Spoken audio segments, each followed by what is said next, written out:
For much of the world, Rwanda first existed in 1994. And yet, our story starts long before this. Before colonialism, Rwandans had a rich culture, one language, and the people were united around their own organic form of governance.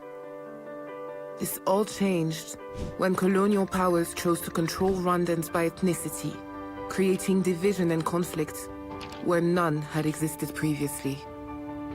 This division grew into hatred and violence, culminating in the genocide against the Tutsi, where over 1 million people were murdered in 100 days.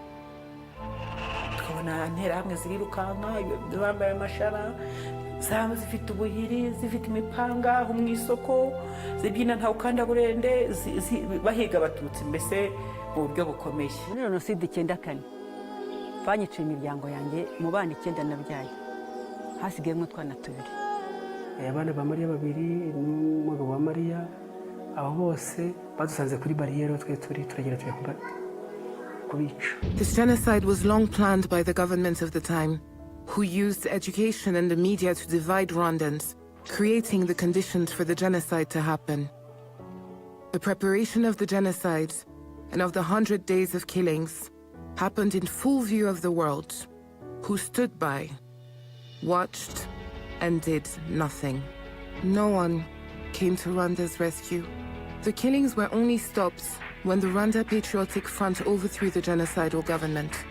From that moment, Rwandans began the long, hard road to recovery, healing, and reconciliation. Mu mwaka wa 2004 nibwo nafashe icyemezo cyo gusaba imbabazi Mariya. Mfati umwanzuro. Numvaga mvuga nti se wenda yaba ntari namusanzeyo kuko numvaga mfite ubwoba.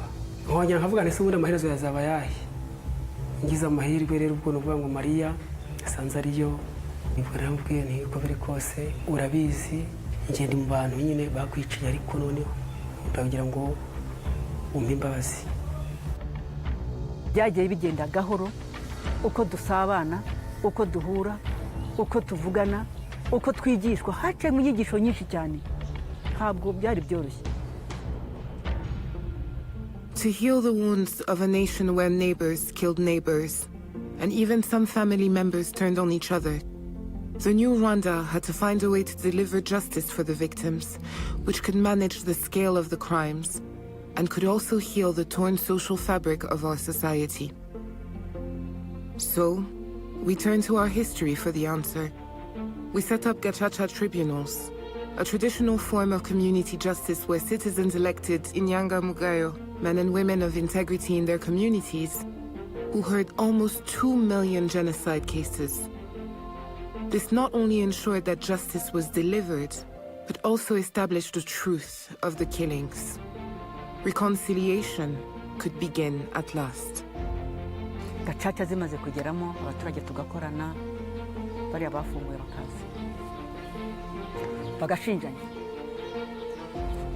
Kanaka uwe kanaka twajyanye mu gitero.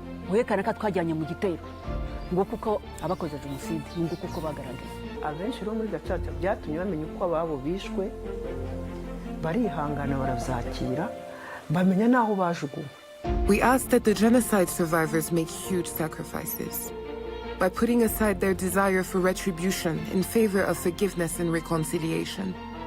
And we asked all Rwandans to leave the ethnic divisions in the past and embrace a future of Rwanda, where we are all Rwandan.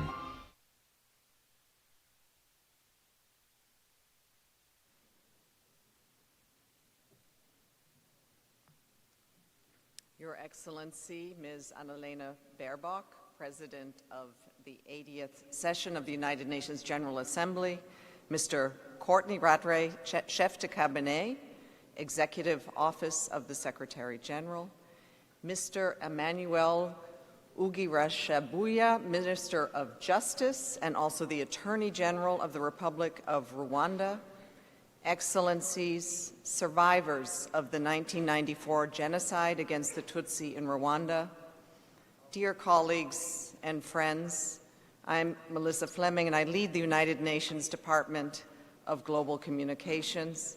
It is an honor to welcome you to this annual commemoration marking the 32nd anniversary of the 1994 genocide against the Tutsi in Rwanda. Today's ceremony is organized by the United Nations Outreach Program on the 1994 genocide against the Tutsi in Rwanda, in partnership with the Permanent Mission of Rwanda to the United Nations. We extend our deep gratitude to all survivors and their families joining us here in person and online on this solemn day. We gather here to honor more than 1 million women, children, and men murdered in the genocide. In just 100 days, families were shattered and communities devastated in one of the darkest chapters of human history. In the film that we have just seen, which was produced by the Aegis Foundation, Aegis Trust, which is the organization that safeguards the Kigali Genocide Memorial and its archives, an essential place of remembrance. We are grateful to the Permanent Mission of Rwanda for sharing it with us today, and also for ensuring that these stories continue to reach the world and to strengthen our collective commitment to truth, to justice, and to reconciliation. As we reflect on this horrific tragedy, we are reminded that genocidal violence is never spontaneous. The genocide against the Tutsi emerged after decades of discrimination, of hate speech, and dehumanization. Its impact did not end in 1994. Survivors continue to carry profound emotional, psychological wounds, orphans who grew up without parents, widows forced to rebuild their lives, and women who endured sexual violence, many left with lasting health consequences. Their extraordinary courage and resilience compel us to remember not only the lives lost, but the lives forever changed. Remembrance is essential because it preserves the truth. By remembering, we confront denial and help future generations understand the dangers of hatred and division. The genocide against the Tutsi stands as devastating evidence of what happens when clear warning signs are ignored or dismissed. It is also a call to act, to stand against hate, and to ensure that genocide is never allowed to take place again. We honor the victims and survivors by remembering their humanity and reaffirming our unwavering commitment to strengthening global genocide prevention efforts. Today, we are privileged to welcome 2 survivors of the genocide, Mr. Marcel Mutsindashiaka, representing Ibuka, an association of genocide survivors, and Mr. Serge Gasor. We look forward to hearing your testimonies at our ceremony today. Your voices powerfully underscore why remembrance matters and why it is the responsibility of the international community and each of us to uphold the human rights and dignity of every person.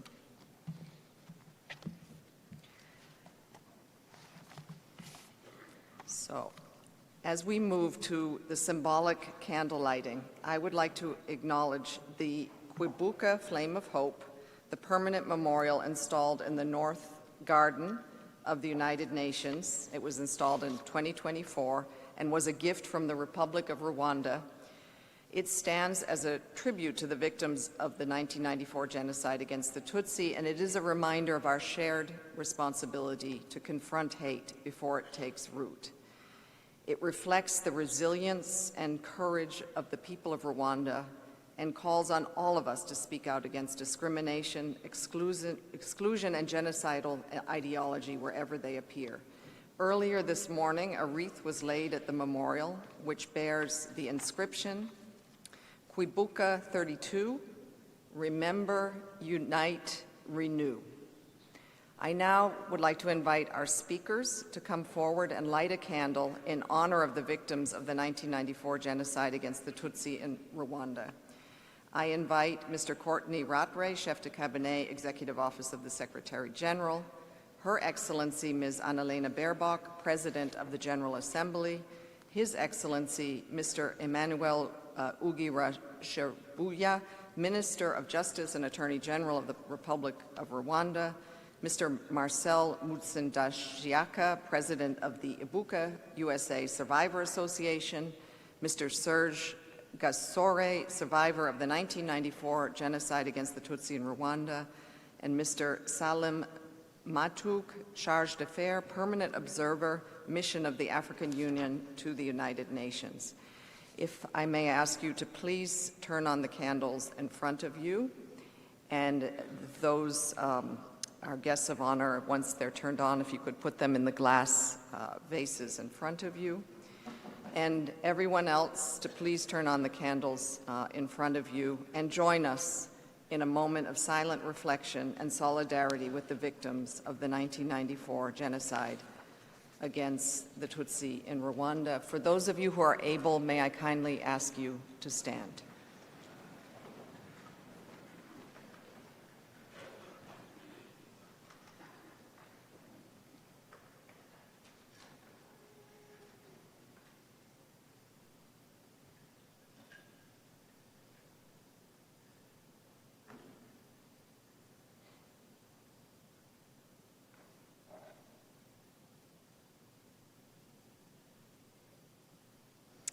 Thank you.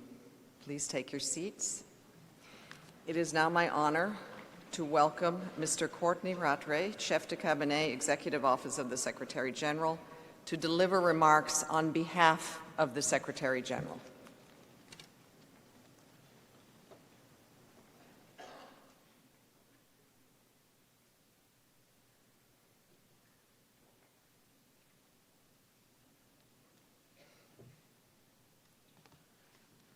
Madam President, Excellencies, dear friends, it is an honor to join you on this solemn occasion. I'm pleased to share the following message from the Secretary General. We gather today to remember and to reaffirm a shared responsibility. 32 years ago, Rwanda endured one of the darkest chapters in human history. In just 100 days, more than 1 million people were murdered, primarily Tutsi, but also Hutu and others who opposed the genocide. Children, women, men, entire families erased with unimaginable cruelty. Today we mourn the victims and honor their stolen dignity. We pay tribute to the survivors, whose resilience shows the strength of the human spirit. And we recall, with humility and shame, the failure of the international community, the failure to heed warnings, and the failure to take action when it would have saved lives. Excellencies, we must learn from these failures and from the evils that unfolded in plain sight. The genocide against the Tutsi in Rwanda did not happen spontaneously. It was deliberate, premeditated, orchestrated. Long before the first blood was spilled, explicit propaganda flooded the airwaves, spewing lies, sowing hate, and stripping people of their humanity. Government policies were crafted to divide and to decide who belonged and who did not. Neighbors, friends, and even loved ones were made into enemies to be murdered. Words paved the way for mass atrocities. Despite unmistakable warning signs, the international community did not listen. Clear and present dangers were ignored, downplayed, dismissed. Today, digital platforms allow hate speech and incitement to violence to spread faster and farther than ever before, fueled by artificial intelligence and misguided algorithms. The ancient toxins of racism, misogyny, anti-Semitism, and anti-Muslim bigotry are once again corroding our political discourse. We hear outright denial. We hear distortion. We even hear the glorification of past genocides. The genocide against the Tutsi shows us where this path can lead, when words are weaponized and the world waits too long to respond. We must do more than remember the dead. We must protect the living by defending truth and rejecting narratives that make violence seem acceptable. We must stand firm in our shared values, live up to our commitments, and strengthen institutions that can help prevent catastrophe. This includes upholding the UN Charter and international law without exception. Peace cannot prevail if human rights are seen as conditional or selectively applied. Prevention of the gravest crimes cannot succeed when entire communities are being targeted because of who they are and violence meets with impunity. And we must rebuild trust, trust between communities, between nations, and between people and institutions meant to protect them. Rwanda's journey after the genocide shows that healing is possible when we uphold the truth, pursue real accountability and justice, invest in the social fabric, and choose reconciliation over revenge. Excellencies, dear friends, today and every day we must take action by confronting hate wherever it appears, by rejecting distortion and division, by strengthening education rooted in historical truth and human dignity, and by intervening before dangers spiral out of control. I call on all countries to become parties to the Genocide Convention without delay and to implement it fully. The United Nations stands with the people of Rwanda, and we stand with all those everywhere who refuse to surrender their future to fear, division, or silence. Let this day reaffirm our commitment to remember, to listen, and to act, with history as our guide and the prevention of genocide as our goal.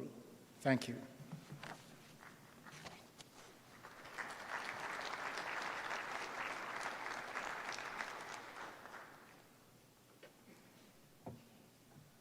I thank the Chef de Cabinet for delivering those remarks on behalf of the Secretary General, and I would now like to welcome the President of the 80th session of the General Assembly, Ms. Annalena Baerbock. Your Excellency.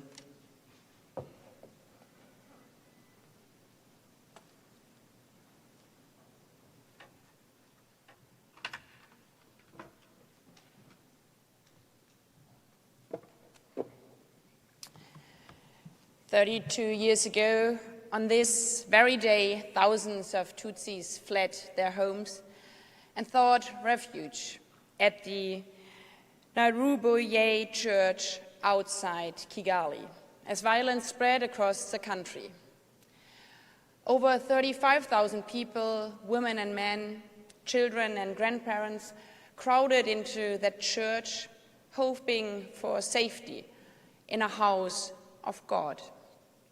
Within a week, militias arrived, armed with guns, machetes, and clubs, with one shared, chilling purpose: to literally butcher their neighbors, their friends, their compatriots. They killed relentlessly, day and night, leaving only 18 people alive.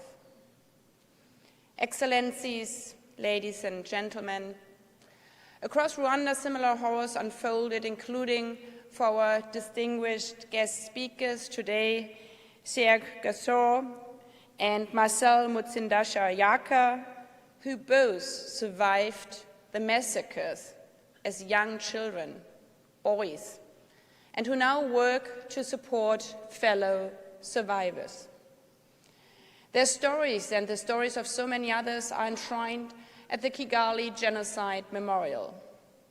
On that hilltop, rose bushes grow above the graves of more than 250,000 victims.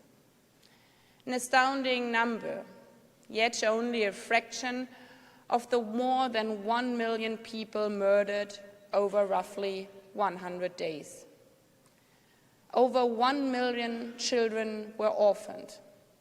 Thousands, hundred thousands of women and girls were subjected to horrifying forms of sexual violence, leaving deep and lasting scars, both visible and invisible. Because, as the memorial makes clear, like hardly any other, genocide is always fought over the bodies of women.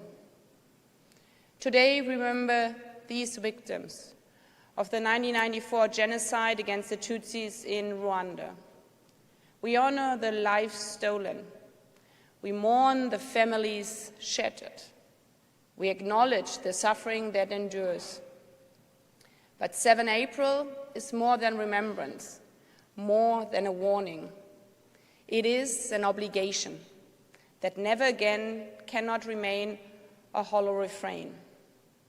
It must be a constant commitment, renewed not in words, but in action. Because, as we know, the genocide against the Tutsis was not the first. It occurred decades after the Holocaust, and after the world pledged through the Genocide Convention that such crimes must never happen again. And yet, they did. As we approach the 80th anniversary of the Genocide Convention, we must confront an uncomfortable truth. Prevention is not passive. It requires action, early and decisive. This responsibility rests with all of us. And in this regard, let me return to the Kigali Genocide Memorial, which makes unmistakably clear that remembrance calls on us to confront the past with candor in order to face the present with courage. Because, as we have also seen in the video, the warning signals were there. As the memorial shows, the seeds of genocide were planted decades earlier, when colonial rulers sowed division between Hutu and Tutsi. Discrimination was entrenched. Hatred was normalized. Violence was incited. And when the killings began, warning fell upon deaf ears. Violence was tolerated, at times even enabled by the church, as massacres took place in Nairobi and elsewhere. Even the urgent appeals of the United Nations peacekeepers on the ground went unanswered. Instead of reinforcement, the peacekeeping force was drastically reduced at the very moment it was needed most. So let us never forget that prevention is not passive, that it requires action from all of us, early and decisive, and that this responsibility rests with all of us.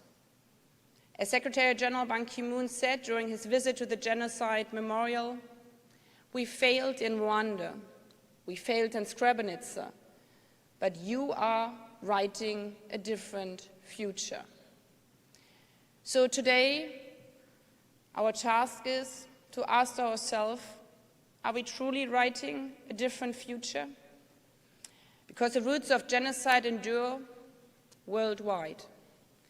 We see them in current reports of systematic killings in different parts of the world that bear the hallmarks of genocide, in the rise of hate speech that pits on one group against another, in government policies that strip people from their dignity. These are the first steps on a dangerous path that inevitably leads to dehumanization. So our joint task is clear: to counter hate speech, to stand against discrimination, and to prevent dehumanization wherever it occurs. In Kenya, Rwanda, they have a word for that: Goba Barira, meaning forgiveness, and the deeper call to empathy.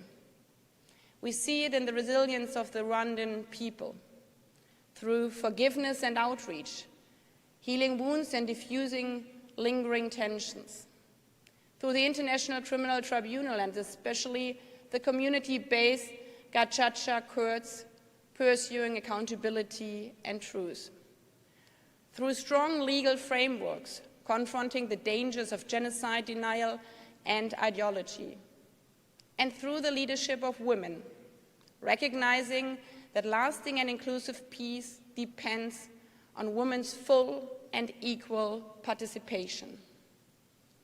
So, ladies and gentlemen, let us carry that word, Kooba Ba Rira, with us, not only as a reminder of the resilience of the Rwandan people, but also as a call to speak out whenever we hear language that diminishes another's humanity.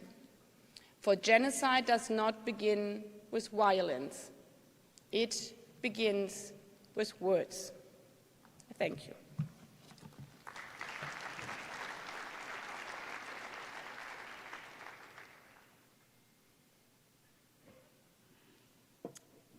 I thank Her Excellency, the President of the General Assembly. Our next speaker is Mr. Marcel Mutsindashiaka, President of Ibuka USA. At just 5 years old, he survived the genocide, where 25 members of his family were killed, an experience that shaped his life and instilled in him a profound sense of purpose. A Fulbright scholar and Yale World Fellow, Marcel Mutsindashiaka earned 3 graduate degrees from the Rochester Institute of Technology and the University of Cincinnati. Please join me in welcoming him.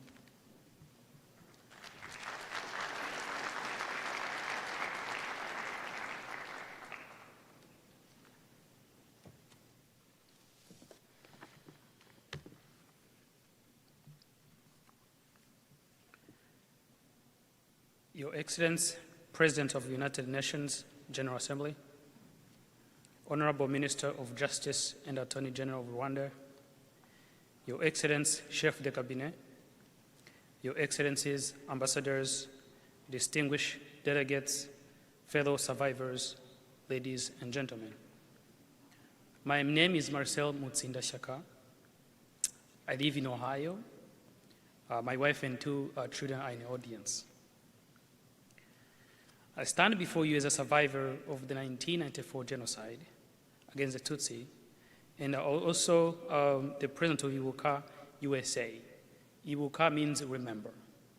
This is a survivor-led association advocating for dignity, justice, well-being of survivors in the USA.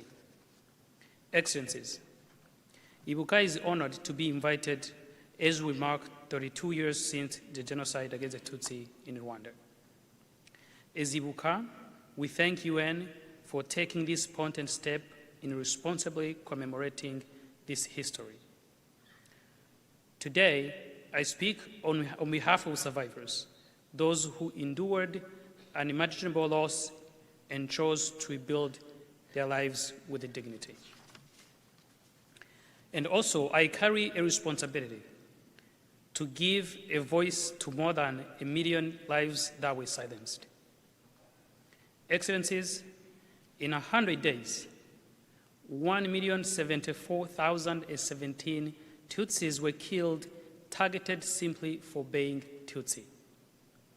It was systematically planned, it was intentionally organized, and people were hunted. Families were destroyed, children were left orphans, women were left widows, many females were raped. Entire families were erased. At 5 years old, my family was taken away. I lost my father, my 2 brothers, my sister, and 27 members of my extended family. I grew up learning to live with loss, but also how to build with the strength and resilience. All survivors like me including my fellow Serge Gasor, who is in audience, we were left to rebuild from nothing. The world knew, this very same institution knew. This was not a failure of knowing, it was a failure of acting. And the consequences were irreversible. Lives lost, families erased, generations changed forever.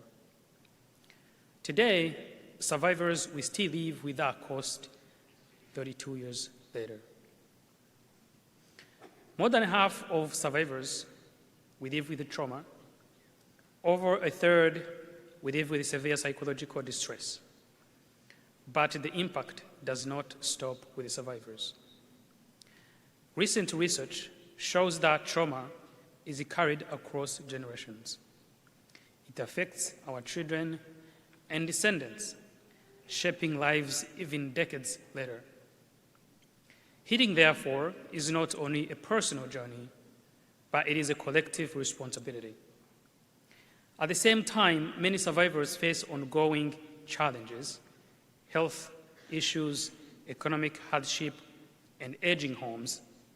And now survivors themselves are aging, becoming more vulnerable, and in greater need of support. Excellencies, the government of Rwanda has made a tremendous progress in justice, education, health care, and housing, which helped us survivors, but this responsibility should not rest only with Rwanda. It should be shared by the international community because it was watching.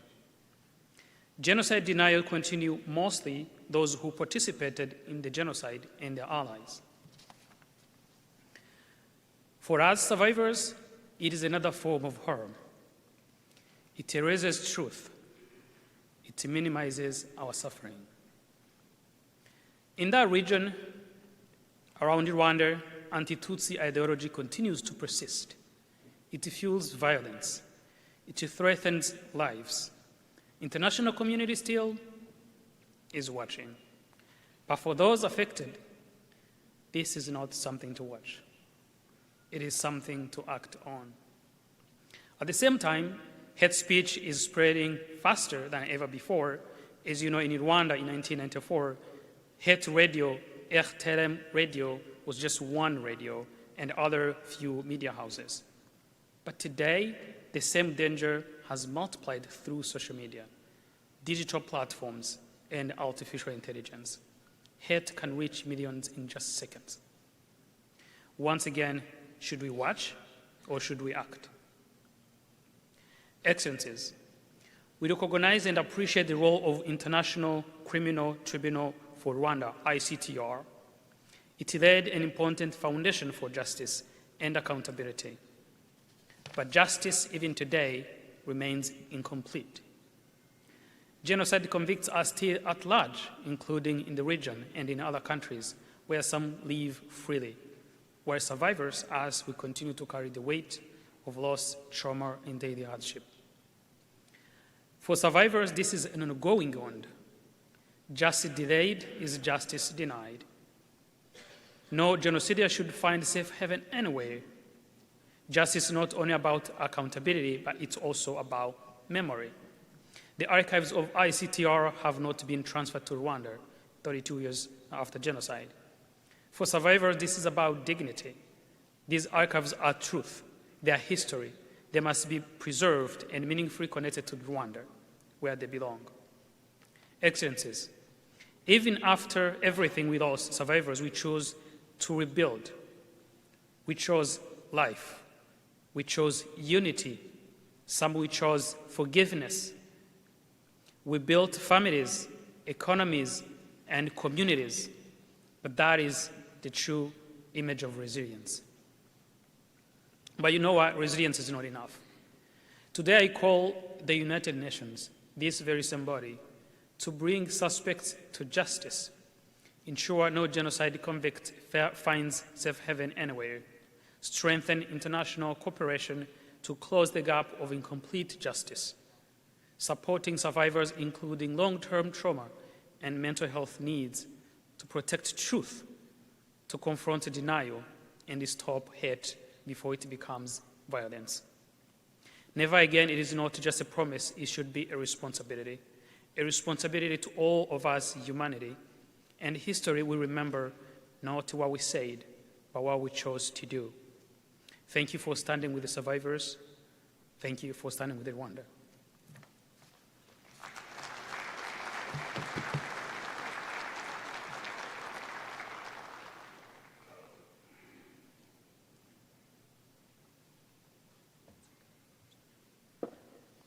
Thank you, Mr. Mutsindashiaka, for so movingly telling us your story and capturing the voices of other survivors, too. I now have the pleasure to introduce the Echo of Silence, the Power of Truth. This is a film in which young Rwandans use poetry to give voice to the silence left by the genocide against the Tutsi. It also honors the enduring power of truth in remembrance and healing. We are grateful to the Permanent Mission of Rwanda to the United Nations for making this film possible to share with you today.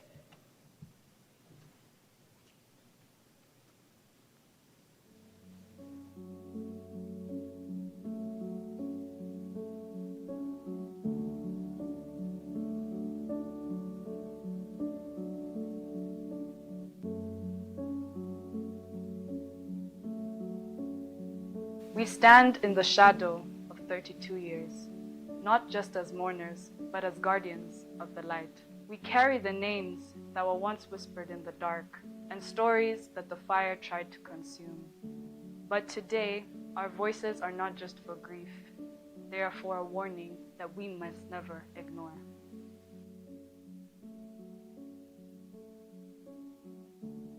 Ururimi rurarya, rurakomeretsa, kandi rukica. Amagambo mabi yabibye inzigo mu mitima ahinga urwango mu mwanya w'ubumwe. Inyigisho z'uburozi zabaye imbarutso y'umwijima zihindura umuvandimwe umwanzi, zizimya itara ry'ubumuntu mu maso y'abari banyotewe amahoro.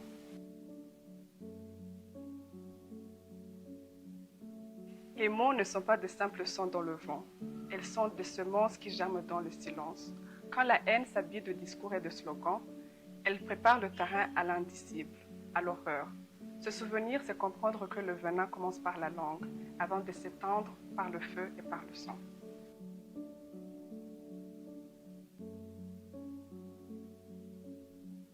Today, the poison travels faster than before, hiding in screens, masked in pixels and likes.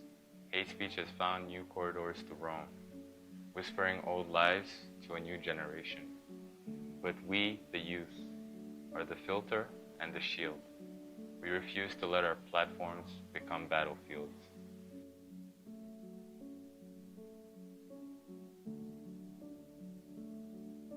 Urubyiruko rw'u Rwanda ruriho ubu twahisemo kutazaba abasomyi b'ibinyoma. Ntabwo tuzemera ko amagambo akura abantu mu muryango cyangwa ngo akureho ubumuntu bw'uwo ari we wese. Iyo uvuze nabi murumuna wanjye, uba uvuze nabi n'ejo hazaza hanjye. Twahisemo kuvuga ukuri kuko ariko konyine kudukiza.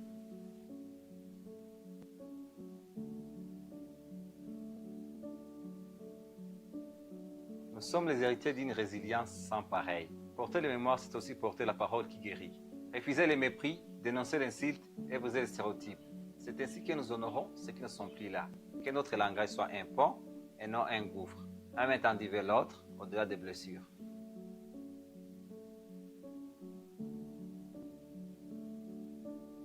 Let it be known.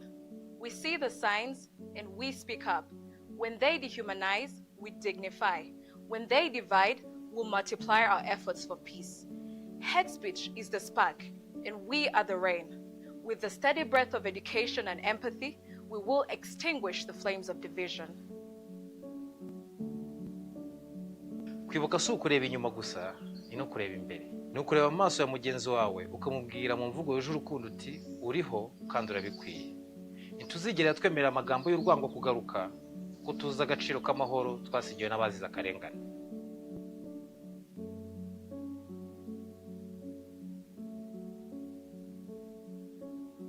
Nous ne sommes pas seulement les gardiens du passé, nous sommes les architectes d'un avenir sans haine. Que nos bouches ne soient plus les vecteurs du mépris, mais les sources d'une vérité qui restaure et qui unit. Aujourd'hui, nous prenons l'engagement solennel. Notre parole sera la lumière et notre silence ne sera plus jamais une complicité. Never again shall words be used to destroy. twamaganye imvugo zibiba urwango. Que nos voix sèment la paix. Twibuke, twiyubaka.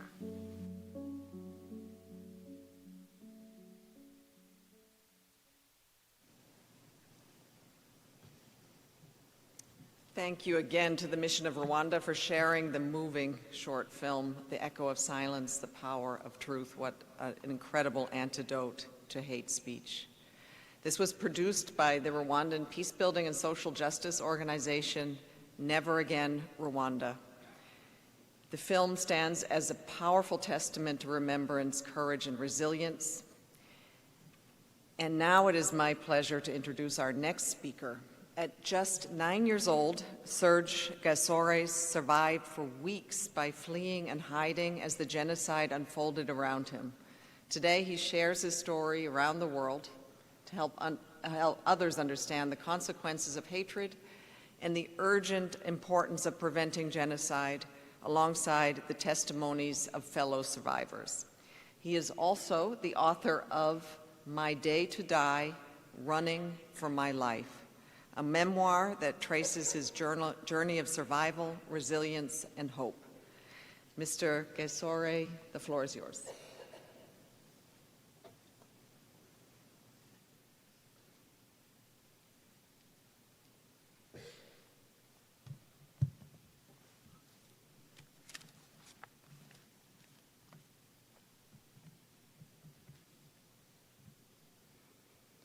Your Excellency, President of the United Nations General Assembly, Honorable Minister of Justice and Attorney General of Rwanda, Your Excellency, Chef de Cabinet, Your Excellencies, Ambassadors, distinguished delegates, fellow survivors, ladies and gentlemen. Like many survivors, I speak today with pain, but also with purpose. With sorrow, but also with hope. That by sharing this testimony, we reaffirm our shared humanity. As introduced, my name is Serge Gasor. I'm married, and I have 3 children, 2 boys and 1 girl. I was born and raised in the Bugesera district, Ntarama sector, about 20 miles south of Kigali, Rwanda's capital. When I was just 4 years old, I lost my mother, a loss that shaped my childhood long before the genocide. From that time on, I lived with my grandmother, Karen. She was a remarkable woman who shared stories with me at night, taught me imigani, the Kinyarwanda proverbs, filled with wisdom. She wanted me to grow, to learn, and to become someone meaningful in this world. A typical day often found me at her home, where I could play without a care in this world. From the time I was a small child, I was always running. Some days I ran to play, some days I ran to school, some days I ran for a prize.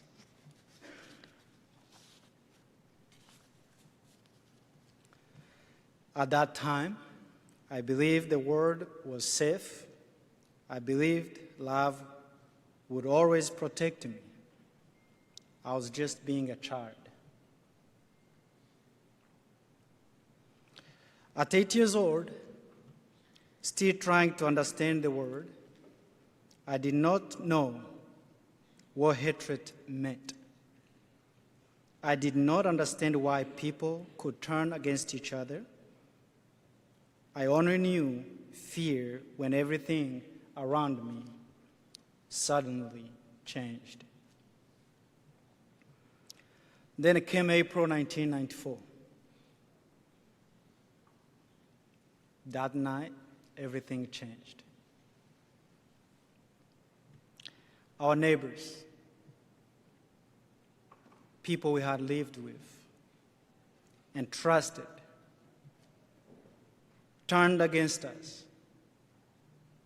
Houses were burning on the hill above our village.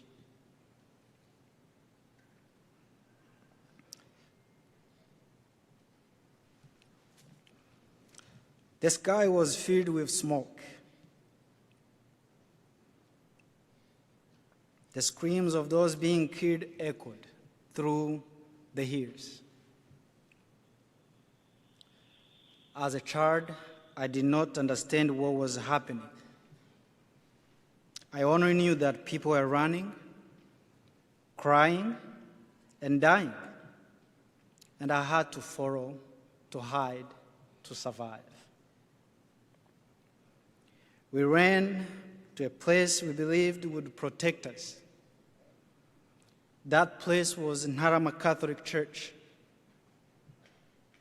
I will always remember this church. It was not only a big church, but it was filled beyond capacity. Inside, people were packed tightly together, men and women and children. Outside in the yard and even nearby classrooms, there were many more. As a child, everywhere I looked, I saw fear in people's eyes. I sat on the left side of the church in the front third row, closer to my grandmother. We moved toward the altar, joining others in prayer. In that moment, we believed that if we were going to die, we would go straight to heaven. That was the only comfort we had left. Then in an instant, everything changed. A grenade exploded.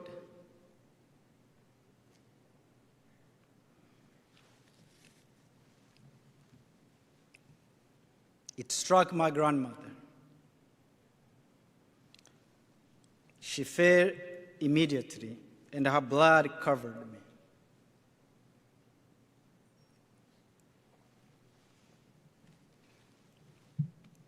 I can still taste her blood. I can still remember standing there, frozen, knowing I was next.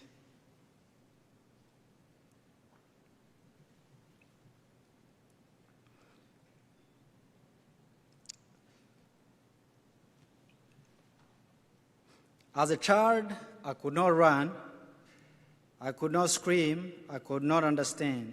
I could only stand there watching everything fall apart. In that moment, I stopped being a child. By April 15th, thousands had been killed in that church and around it. That day, I lost everything. I lost my grandmother, Karen. I lost my brothers, Fis, Eric, and Rukara. I lost family members, neighbors, and friends. The people who made my world feel normal were suddenly gone. The place that once felt home became a place of silence and loss. And then one day we heard something different. Gunfire. But this time it meant something else. It meant hope. The Rwanda Patriotic Front arrived. The killings began to stop. They told us, you have been saved. Even hearing those words was difficult to believe because as a child, after seeing so much death, it was hard to imagine life continuing. After the genocide, life was not easy. Later, I found my father, who also struggled to survive. There were bodies everywhere. There was no food, no stability, and no sense of normal life. Inside me, there was fear, trauma, and broken trust. As a child, I was no longer thinking about playing or dreaming. I was thinking about who I had lost and how to live with memories that will not leave me. The night were the hardest, the images came back, the fear came back, and the silence felt heavy because so many voices were missing. It was difficult to believe in people again. But slowly I began to rebuild through school, through sports. Sports became my refuge. Through running, not only hitting, but a way forward. What began as something simple became a path that opened doors, earned me a scholarship, and brought me to the United States for education. With time, support, and opportunity, I rebuilt my life. From surviving to rebuilding to standing here today, I became a proof that even in the darkest moment, hope can arise. Today, as a survivor and founder of Rwanda Children, a nonprofit organization serving over 1,500 people daily, I work to support genocide survivors and vulnerable families through healing education and programs that promote unity, reconciliation, and dignity. My family and I now live in Texas, where we continue this mission of rebuilding lives and restoring hope. Today, I share my story to honor those who were killed. I speak the names of my grandmother, Caroline, my brothers, Fis, Eric, and Rukara, and many others whose voices were taken. Their absence is felt every day, but their memory continues to guide me. I stand here today so that they are not forgotten, and so that no child anywhere in the world has to experience what I lived through. Thank you.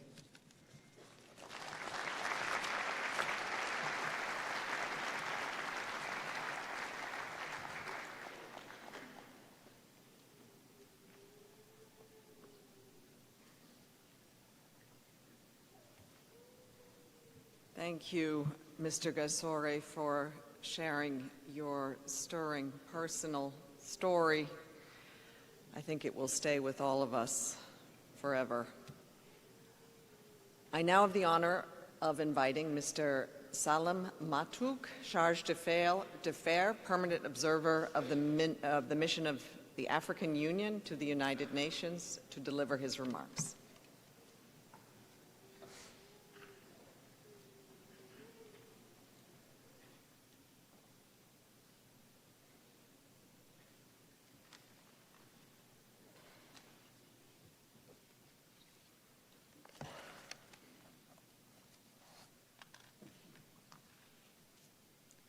Your Excellency, President of the General Assembly, Honorable Minister of Justice of the Republic of Rwanda, Your Excellency, Chief du Cabinet, dear survivor Serge Gasor, survivors of the genocide, Excellencies, distinguished delegates, ladies and gentlemen. I have the honor to deliver this statement on behalf of His Excellency Mahmoud Ali Yusuf, Chairperson of the African Union Commission, and I quote, April 7 brings us together, once again in remembrance and solemn reflection. Today we commemorate the genocide against the Tutsi in Rwanda, a time of memory and reflection that calls upon Rwanda, Africa, and the entire world to remember, to reflect, and to act. In 1994, more than 1 million lives were destroyed in a systematically planned and deliberately targeted act of violence against a human group. These men, women, and children had names. They had faces, families, and dreams. Everything was taken from them, even their humanity. This day is not merely a moment of memory. It's a moment of truth. This commemoration transcends the borders of Rwanda and Africa. It is recognized by the international community as a day of reflection. To reflect is to confront not only the causes of genocide, but also the failures that allowed it to occur.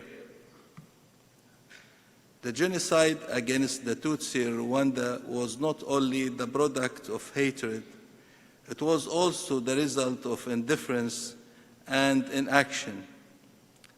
These lessons have profoundly marked the African conscience. They have helped to establish and structure the African peace and security architecture around a clear principle: never again. It is in this spirit that Africa chose to act in Sudan, Somalia, and other contexts to address its crisis and to fully assume its responsibilities. It is also in this spirit that the African Union appointed a special envoy for the prevention of genocide, affirming that vigilance cannot be occasional. It must be permanent and structural. Today, nearly 3 decades later, this momentum must be renewed. The fundamental principle of multilateralism are being tested both in Africa and elsewhere. The norms designed to protect people are being weakened, and the red lines are becoming uncertain.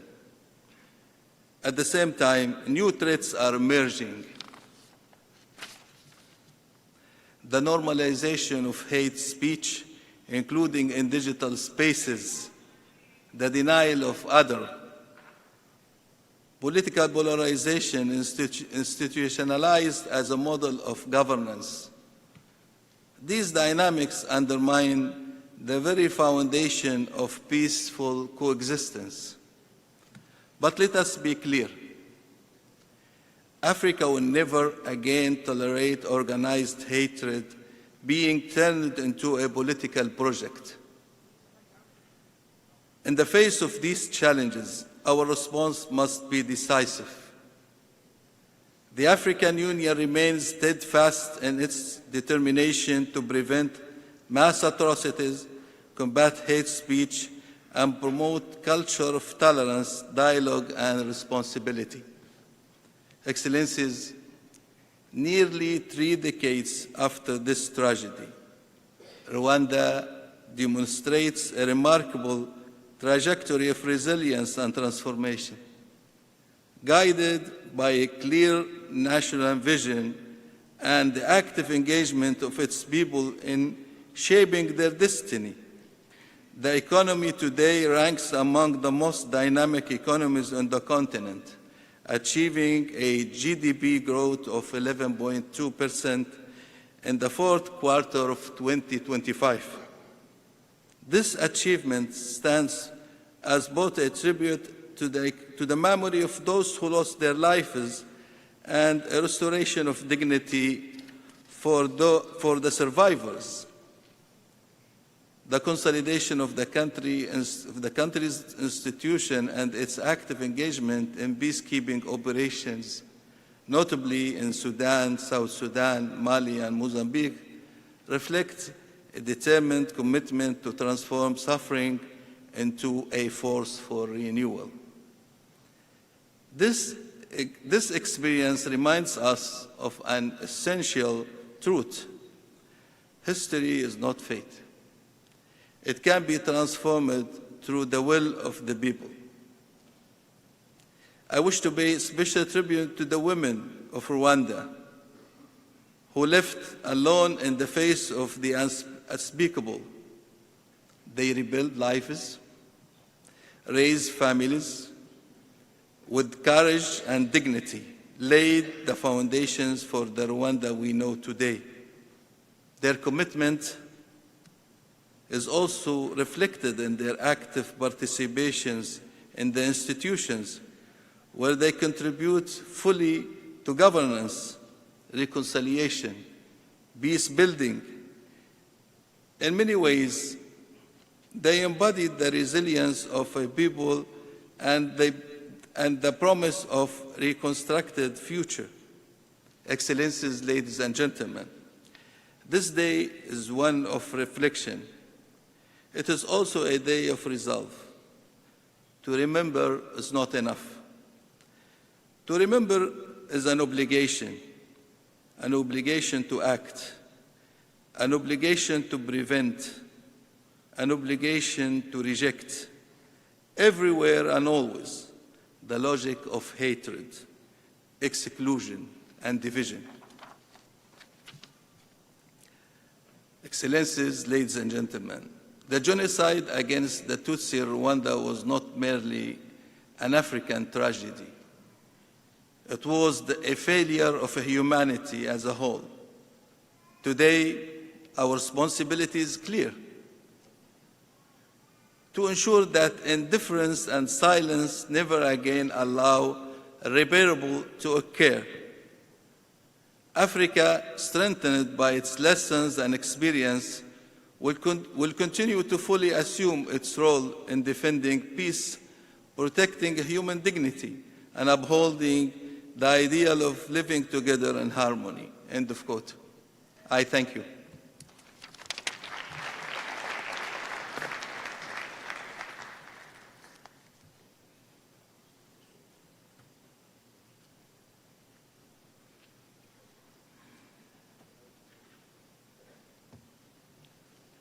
I thank His Excellency Mr. Matuk, and I now have the honor of welcoming His Excellency Mr. Emmanuel Urashabuya, Minister of Justice and the Attorney General of the Republic of Rwanda, who has traveled from Kigali to be with us today.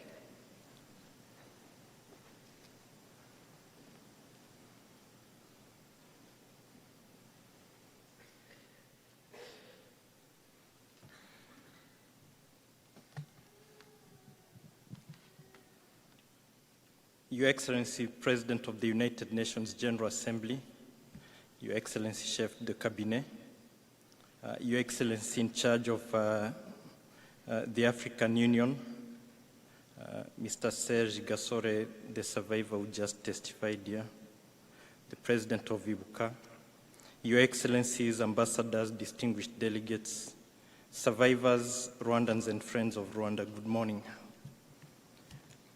Rwanda really appreciates your presence today, and we thank you all for working with us over the past 32 years. Your accompaniment is deeply appreciated. Thank you, Marcel, Serge, for your testimony, and to all the survivors in this room for your resilience. It is to you survivors that we turn to when we asked the unimaginable, which was forgiveness. You walked the last 32 years in reconciliation and resilience, and you are the backbone of our country's strength and renewal. Excellencies, we have had many testimonies in this hall over the years, and today we just heard the testimony of Serge. In Rwanda, we have lived these experiences alongside our survivors. The past 32 years have been a journey of strength and resilience. We have made some progress, but we still have a lot to do. Excellencies, the genocide against the Tutsi is a stark reminder of the horrors that can unfold when hatred, prejudice, and division prevail. It is our solemn duty to remember the victims, honor their resilience, and ensure that their stories are forever etched into our collective memory. By doing so, we not only pay tribute to those who suffered, but also lay the foundation for preventing such atrocities in the future. The scars of the dark period still echo through Rwanda's history, yet the resilience and determination of our people have shaped a new narrative of healing, reconciliation, and progress. The genocide against the Tutsi, like all the other genocides, was meticulously planned over several years. Its roots trace back decades before independence, marked by dehumanization, anti-Tutsi violence, and the entrenchment of divisive ideologies. Colonial policies institutionalized identity categories, fostering mistrust, discrimination, and propaganda that dehumanized Tutsis as outsiders and enemies. Children were taught distorted histories, and discrimination became normalized in schools and communities.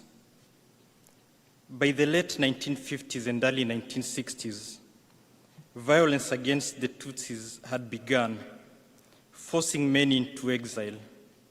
From 1990 to 1994, extremist ideology intensified through media, such as some magazines called Kangura and Int'l, spreading hatred and inciting violence. Public figures openly called for extermination, and the groundwork for genocide had been laid long before 1994. At the heart of this genocide lies the failure of the international community to act despite very clear and early warnings. I'll just give one example. General Romeo Dallaire, who was the first commander of the United Nations Assistance Mission for Rwanda, repeatedly alerted the UN to preparations for mass killings. In January 1994, that was 3 months before the genocide commenced, he requested authorization to seize weapons stockpiles intended for militias.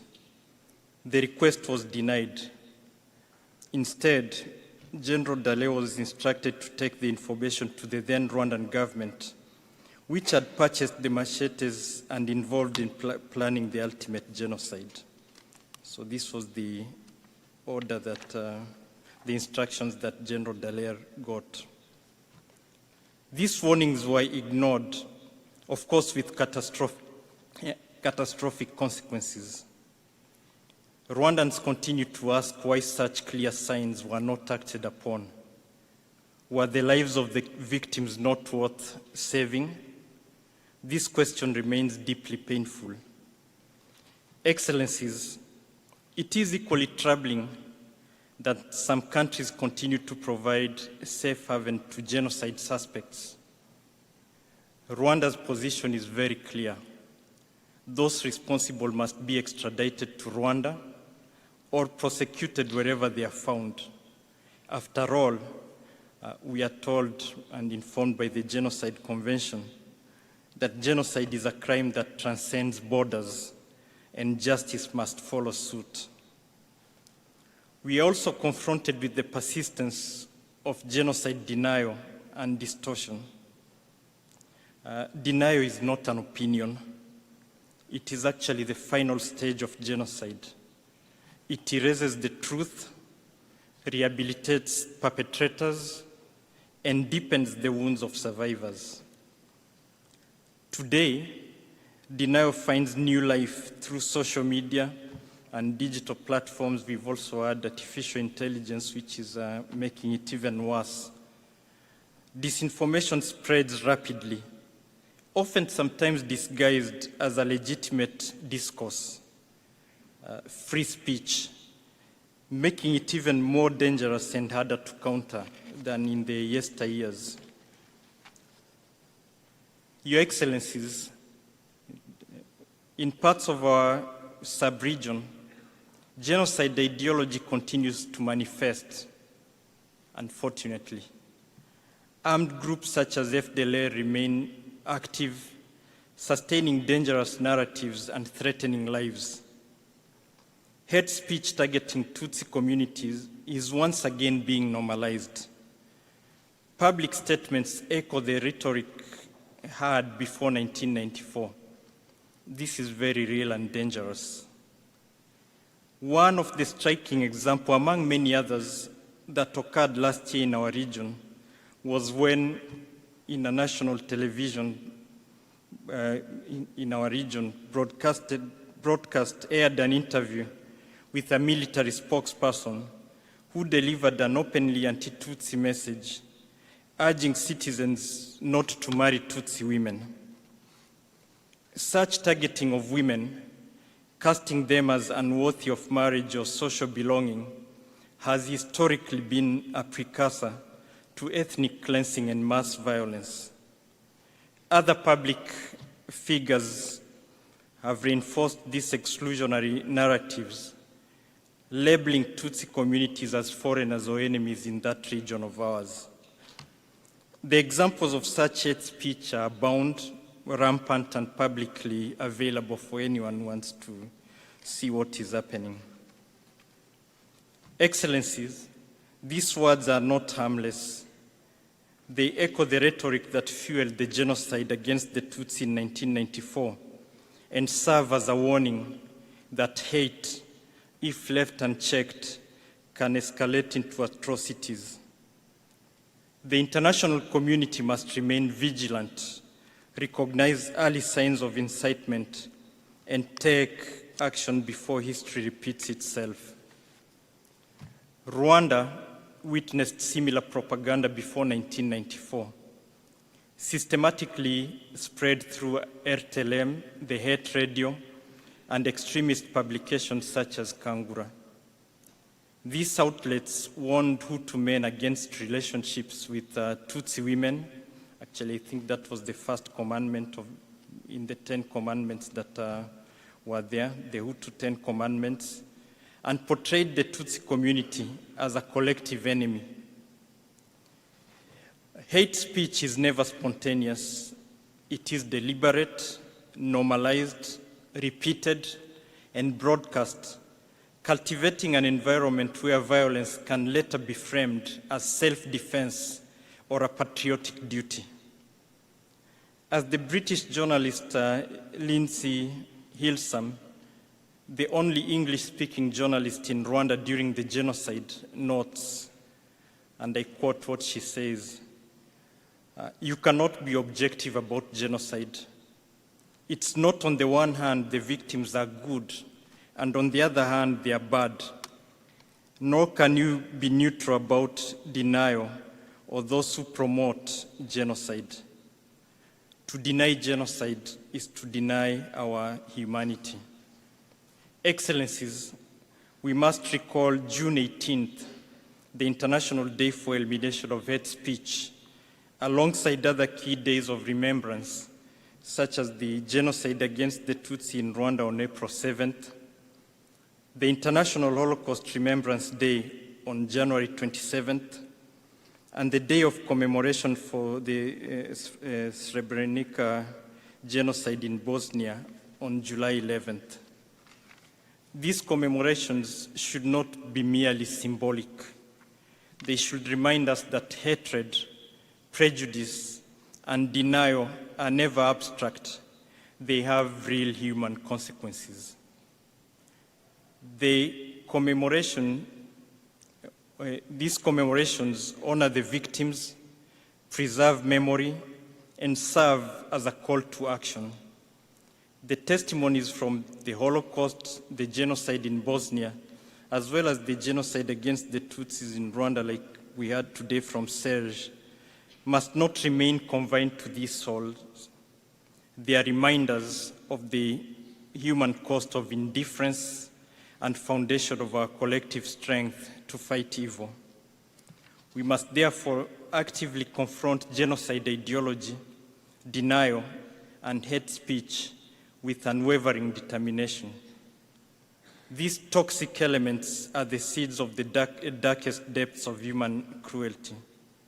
Let us stand united against them, ensuring that history's painful lessons guide us toward a future of safety, justice, and dignity for all.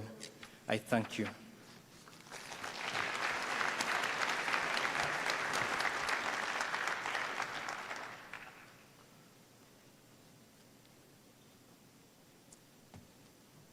I thank Your Excellency for your insightful remarks, and I would now like to invite the United Nations Staff Recreation Council Symphony Orchestra String Quartet to share their rendition of Uramuri Rut Izima, or Light That Never Fades, a piece that symbolizes the dignity and humanity of all victims of the 1994 genocide against the Tutsi in Rwanda.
Thank you to the United Nations Staff Recreation Council Symphony Orchestra String Quartet for their moving performance.